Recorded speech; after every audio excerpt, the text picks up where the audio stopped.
देखिए इतने टाइम से ये लोग देश चला रहे हैं, इनको हमसे ज्यादा अच्छे से पता है कि इंडिया के अंदर वोट कैसे ड्राइव होते हैं। अभी टैक्स ना कम होने के पीछे गलती सारी की सारी हमारी है।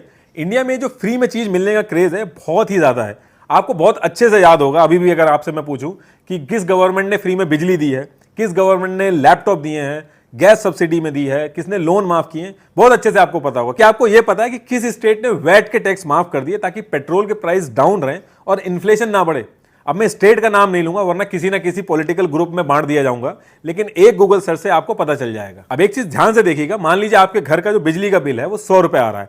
अब किसी गवर्नमेंट ने उसको माफ करके 50 रुपए कर दिया, आप बहुत खुश हो गए, लेकिन वैट उतना ही ले रहा है वो, तो उससे इन्फ्लेशन तो बढ़ ही रहा है। आप बहुत खुश हो गए कि 100 रुपए की जगह हमारा बिजली का बिल जो है वो 50 रुपए हो गया, लेकिन जब आप घर से निकल के टॉफी, आटा, चावल, दाल, सब्जी ये सब खरीद रहे हैं तो हर किसी में 50 रुपए ज्यादा हो रहा है, 1 रुपए ज्यादा हो रहा है इन्फ्लेशन की वजह से, महंगाई की वजह से। तो बात तो घूम फिर के वही हो गई ना। जैसे घरों में जब रिश्तेदार आते हैं तो बच्चों को पैसे देके जाते हैं और माँ बाप पीछे से ले लेते हैं, सेम यही चीज गवर्नमेंट भी कर रही है आपके साथ। एक तरफ आपको फ्री में चीजें पकड़ा रही है, दूसरी तरफ महंगाई करके आपकी जेब ढीली कर दे रही है। तो बात घूम फिर के वही हो जा रही है। ये चीज गवर्नमेंट बहुत अच्छे से समझती है कि अगर वो वैट कम कर देगी, टैक्स कम कर देगी, तो उसका कोई महिमा मंडन नहीं होगा। महिमा मंडन होता है फ्री की चीजें बांटने में। तो गवर्नमेंट भी वही करती है जो आपको चाहिए। आपने देखा होगा कि पार्लियामेंट में हर पार्टी हल्ला कर रही है कि पेट्रोल के प्राइस कम करिए, आए दिन बयान आ रहे हैं, लेकिन वही पार्टी अपनी रूलिंग स्टेट में वैट का 1 रुपया कम नहीं कर रही है।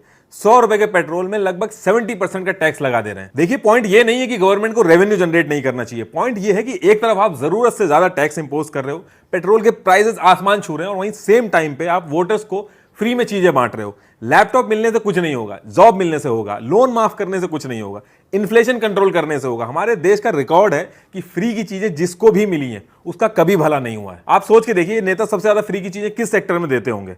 ये उस सेक्टर में देते हैं जहां पे सबसे ज्यादा वोटर्स हैं। एग्रीकल्चर, 60% लोग एग्रीकल्चर से डायरेक्टली और इनडायरेक्टली एसोसिएटेड हैं। इसलिए आप देखोगे सबसे ज्यादा फ्री की चीजें किसानों के लिए लेके आते हैं। अगर फ्री का फॉर्मूला काम कर रहा होता तो किसानों का ये हाल नहीं होता जो आज की डेट में है। इतने सारे फ्रीबीज देने के बाद भी किसानों का कुछ नहीं हुआ, वो आज भी सुसाइड कर रहे हैं। देखिए पेट्रोल हो गया, अल्कोहल, तंबाकू, इन सारी चीजों पर गवर्नमेंट रातों रात 20 से 25% टैक्स बढ़ा दे, कोई दिक्कत नहीं होगी गवर्नमेंट को। इन सारी चीजों को लेके कोई रोड पे नहीं आएगा, कोई धरना नहीं देगा, क्योंकि पेट्रोल को तो ऐसे देखा जाता है जैसे कि ये अमीर लोगों की चीजें हैं, सिर्फ गाड़ी चलाने वालों के लिए, जबकि एक्चुअल में ऐसा है कि ये सबके लिए है। इससे हर एक चीज इफेक्ट होती है। सेम चीज अल्कोहल के केस में भी, आप बहुत ज्यादा करोगे, आप ड्रिंक करते टाइम एक दो गाली दे दोगे, आप रोड पे धरना देने नहीं पहुंच जाओगे। आपके घर वाले भी कहेंगे भैया किस रैली में जा रहा है। इस चीज को गवर्नमेंट ने फिगर आउट कर लिया, इसलिए वो फ्री की चीजों के लिए बजट बनाती है और इन चीजों पे टैक्स बढ़ाती है। चलो अल्कोहल और टोबैको का आप मान